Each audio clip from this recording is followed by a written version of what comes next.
Baik, Assalamualaikum warahmatullahi wabarakatuh. Selamat sore teman-teman sekalian. Jadi hari ini kita akan melanjutkan rapat seperti kemarin. Baik, sekarang kita berada pada hari kelima pasca kejadian gempa bumi 7,2 SR di Provinsi Sanubari yang berdampak terhadap tiga kabupaten, yaitu Kabupaten Ambara, Saliwan, dan Rawang. Pada hari kelima ini, eh, tim subklaster gizi telah mendapat hasil kajian dampak pasca bencana selama 5 hari ini. Kemudian selanjutnya akan saya langsung serahkan kepada subklaster gizi untuk membahas mengenai bagaimana rencana intervensi dan monitoring yang akan dilakukan. Langsung saja saya persilahkan kepada Rismawati Latifah sebagai subklaster gizi.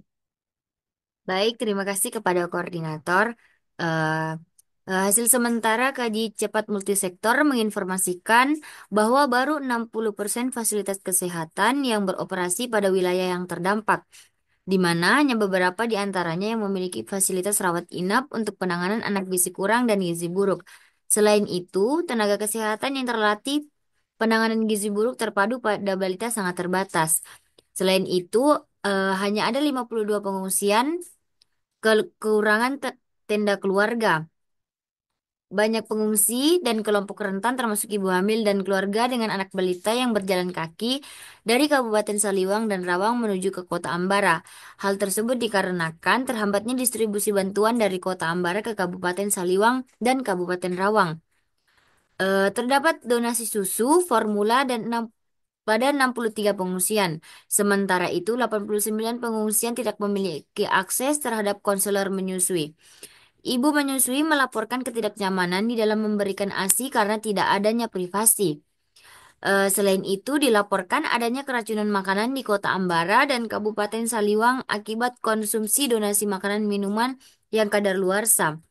Selain itu, distribusi PMT terkendala ketersediaan transportasi dan pergudangan di kabupaten. Kardus PMT berserakan di halaman terbuka kantor Dinas Kesehatan Kabupaten Saliwang dan Rawang. Selain itu, terdapat 54 pengungsian yang tidak memiliki akses terhadap sanitasi dan air bersih. Dapur umum yang ada di 72 pengungsian belum menyediakan makanan khusus bayi dan anak. Selanjutnya itu ada 33 pengungsian melaporkan adanya penyandang disabilitas yang membutuhkan bantuan untuk merawat diri mereka. Mungkin itu saja dari hasil sementara kaji cepat multisektor. Langsung saja saya serahkan kepada aksi cepat tepat untuk memaparkan rencana intervensi dan monitoringnya. Baik, terima kasih Subklaster Gizi. Adapun rencana intervensi dan monitoring yang bisa dilakukan tim aksi cepat tepat dalam menghadapi bencana gempa di Provinsi Sanubari. Adapun intervensi yang bisa dilakukan tim aksi cepat tepat dalam pencegahan dan penanganan gizi kurang dan gizi buruk. Yang pertama adalah tim aksi cepat tepat akan melakukan penyediaan ASI eksklusif dengan memastikan ibu menyusui mendapatkan dukungan untuk menyusui secara eksklusif bagi bayi di bawah usia 6 bulan. Yang kedua yaitu penyediaan makanan pendamping ASI atau MPASI dengan menyusun dan menyediakan MPASI yang bergizi untuk anak-anak berusia 6 bulan hingga 2 tahun. Ini bisa berupa bubur dan makanan lembut yang kaya akan nutrisi. Yang kedua yaitu membentuk dapur khusus yang berfokus kepada penyediaan makanan sehat untuk ibu dan anak dengan memperhatikan kebersihan dan keamanan pangan. Yang keempat itu ada identifikasi lokasi fasilitas kesehatan dengan mengidentifikasi rumah sakit, puskesmas atau posko kesehatan terdekat yang dapat menangani kasus gizi buruk dan membuat sistem rujukan yang jelas bagi pasien dengan masalah gizi agar mereka dapat segera mendapatkan perawatan yang diperlukan. Yang kelima yaitu mengadakan pelatihan tentang penilaian status gizi, pengelolaan kasus gizi buruk, serta pemberian edukasi kepada masyarakat. Selanjutnya ada monitoring yang bisa dilakukan oleh tim aksi cepat tepat dalam pencegahan dan penanganan gizi kurang dan gizi buruk. Yang pertama itu dengan mengumpulkan data antropometri, mengukur berat badan, tinggi badan, dan lingkar lengan atas atau lila untuk menentukan status gizi balita, ibu hamil, dan ibu menyusui. Dan bisa melakukan screening terhadap kelompok rentan untuk mengidentifikasi resiko gizi buruk dan kebutuhan intervensi.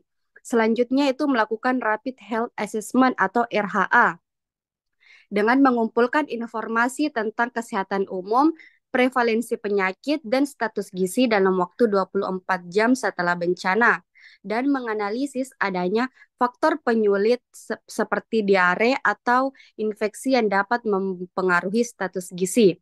Dan yang terakhir itu dengan melakukan pemantauan pendistribusi bantuan, yaitu mengawasi pendistribusi bantuan pangan untuk memastikan semua kelompok rentan mendapatkan akses yang adil terhadap makanan bergizi. Lalu, memastikan bahwa makanan yang disediakan memenuhi standar gizi yang diperlukan. Mungkin itu saja intervensi dan monitoring yang bisa disampaikan oleh tim aksi cepat tepat. Saya serahkan kepada subklaster gizi. Terima kasih. Terima kasih kepada tim aksi cepat tepat yang telah memaparkan rencana intervensi dan monitoringnya.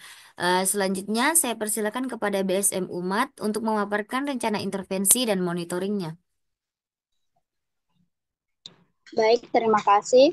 Adapun rencana intervensi dan monitoring oleh kami BSM Umat untuk PMBA yaitu rencana intervensi PMBA oleh kami BSM Umat dalam menghadapi bencana gempa di Provinsi Sanubari berfokus pada langkah-langkah untuk memberikan bantuan yang tepat sasaran dan mempercepat pemulihan. Pertama, kami akan melakukan penilaian dampak bencana untuk mengetahui tingkat kerusakan dan kebutuhan mendesak korban, termasuk kebutuhan pangan, kesehatan, dan tempat pengungsian. Selanjutnya, BSM Umat akan mengirimkan bantuan darurat seperti makanan, obat-obatan, pakaian, dan perlengkapan pengungsian, serta mendirikan posko kesehatan dan tempat pengungsian sementara. Kemudian monitoring PMBA bertujuan untuk memastikan bahwa intervensi yang dilakukan efektif dan tepat sasaran. Kami BSM Umat akan melakukan pemantauan rutin terhadap kondisi korban bencana dan perkembangan bantuan yang disalurkan.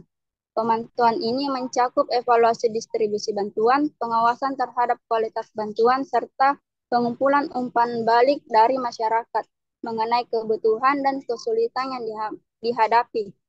Selain itu, akan ada pemantauan terhadap kemajuan rehabilitasi infrastruktur dan pemulihan ekonomi, serta evaluasi dampak jangka panjang dari program yang dilakukan. Proses monitoring ini juga melibatkan koordinasi dengan pemerintah dan organisasi kemanusiaan lainnya untuk memastikan respon yang terintegrasi dan transparan. Baik, terima kasih. Saya serahkan ke ahli cepat gizi. Baik, terima kasih kepada BSM Umat yang telah memaparkan rencana intervensi dan monitoringnya. Selanjutnya, saya sarankan kepada Dompet Bencana untuk memaparkan rencana intervensi dan monitoringnya. Baik, terima kasih Subklaster Gizi. Adapun rencana intervensi dan monitoring dompet bencana pada bencana gempa bumi di Provinsi Sanubari memerlukan pendekatan dan struktur dan komprehensif.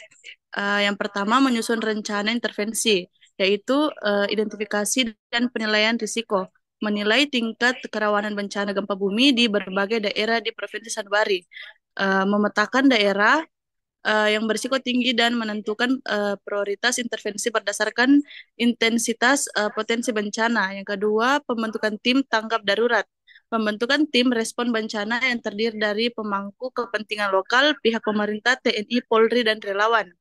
Adapun sumber daya dompet bencana yaitu mengidentifikasi sumber daya yang dapat digunakan untuk mendukung pemulihan baik dari pemerintah pusat, donatur internasional maupun masyarakat. Adapun distribusi bantuan, menyusun rencana distribusi bantu berupa uang tunai, bahan makanan, obat-obatan, pakaian, dan kebutuhan penting lainnya. Selanjutnya menyusun dan penyuluhan dan pendidikan, meningkatkan kesadaran masyarakat tentang langkah-langkah mitigasi gempa bumi dan cara bertahan hidup pasca gempa. Selanjutnya monitoring dan evaluasi, Yang pertama, pemantauan penggunaan dana dompet bencana. Membangun sistem laporan secara real time untuk memonitor aliran dana dan distribusi bantuan. Selanjutnya, sistem informasi dan teknologi. Memanfaatkan teknologi seperti aplikasi mobile atau platform online untuk melapor kebutuhan darurat, serta melacak memverifikasi distribusi bantuan. Selanjutnya, evaluasi dampak dan perbaikan. Setelah bencana, melakukan evaluasi menyeluruh terhadap respon bencana, termasuk efektivitas dompet bencana dalam mendukung pemulihan. Selanjutnya, partisipasi masyarakat dalam monitoring. Mendorong partisipasi aktif masyarakat dalam proses monitoring, baik melalui laporan langsung atau penggunaan aplikasi berbasis komunitas untuk mengawasi distribusi bantuan. Selanjutnya ada sinergi antar lembaga, di mana koordinasi antar pemerintahan daerah, Badan Nasional Penanggulangan Bencana, pemerintah pusat, dan organisasi bantuan internasional sangat penting dalam memastikan pelaksanaan yang tepat dan efisien. Selanjutnya, pelaporan dan akuntabilitas, di mana persiapan laporan berkala mengenai penggunaan dana dan distribusi bantuan yang dapat diakses oleh publik untuk meningkatkan transparansi. Selanjutnya, peningkatan kapasitas jangka panjang, di mana melakukan pelatihan untuk masyarakat dan staf terkait kesiapsiagaan bencana dan pengolahan dompet bencana. Mungkin itu saja yang dapat saya sampaikan. Saya kembalikan ke subklaster gizi. Terima kasih kepada Dompet Bencana yang telah memaparkan rencana intervensi dan monitoringnya. Selanjutnya, saya serahkan kepada tim Gerak Cepat Gizi untuk memaparkan rencana intervensi dan monitoringnya. Baik, adapun rencana dan intervensi gizi monitoring yang dapat dilakukan oleh tim gerak cepat gizi di Provinsi Sanubari yaitu yang pertama melakukan screening status gizi, di mana kami melakukan pengukuran antropometri dengan mengukur badan, tinggi badan, lingkar lengan atas atau lila. Kemudian setelah itu kami mengidentifikasikan tanda-tanda gizi buruk akut. Kemudian yang kedua, mengkategorisasikan kasus menjadi gizi buruk, gizi kurang atau resiko gizi buruk. Kemudian menentukan tingkat keparahan untuk intervensi lanjutan. Kemudian yang ketiga, surveillance gizi di wilayah tersebut, di mana kami melakukan survei cepat terkait kondisi pangan, pola makan, dan akses layanan kesehatan yang ada di sana. Selanjutnya, monitoring yang kami lakukan oleh tim gerak cepat ini, kami melakukan screening dan surveillance gizi dengan memantau jumlah anak yang ada di sana, ibu hamil, dan kelompok rentan yang telah menjalani pengukuran status gizi, seperti berat badan dan tinggi badan, serta lila. Kemudian kami akan memastikan protokol screening gizi dilaksanakan dengan benar. Selanjutnya, pendistribusian yang menerima makanan tambahan. Kemudian, kami akan melakukan pemantauan pemberian suplemen gizi seperti pemberian vitamin A, zinc, dan tablet tambahan darah. Selanjutnya, edukasi dan konseling gizi, terutama kepada pemberian ASI eksklusif, MPASI, dan pola makan sehat. Dan kami akan memastikan keikutsertaan masyarakat dalam kegiatan edukasi yang ada di sana. Baik, itu saja yang dapat saya sampaikan. Saya serahkan kepada subklaster gizi. Baik, terima kasih kepada tim Gerak Cepat Gizi yang telah memaparkan rencana intervensi dan monitoringnya. Saya ucapkan terima kasih kepada rekan-rekan saya yang telah memaparkan rencana intervensi dan monitoringnya. Mungkin itu saja saya serahkan kepada koordinator. Jadi itulah tadi rencana intervensi dan monitoring yang akan dilakukan oleh tim subklaster gizi beserta rekan-rekannya. Jadi teman-teman sekalian, mari kita sama-sama melaksanakan rencana ini agar terlaksana dengan baik dan merata pada semua tempat pengungsian tanpa ada kendala. Baiklah, itulah tadi hasil intervensi dan monitoring kami. Terima kasih kepada teman-teman sekalian karena telah meluangkan waktu untuk hadir dalam pertemuan rapat hari ini. Saya akhiri. Wassalamualaikum warahmatullahi wabarakatuh. Waalaikumsalam warahmatullahi wabarakatuh. Buset.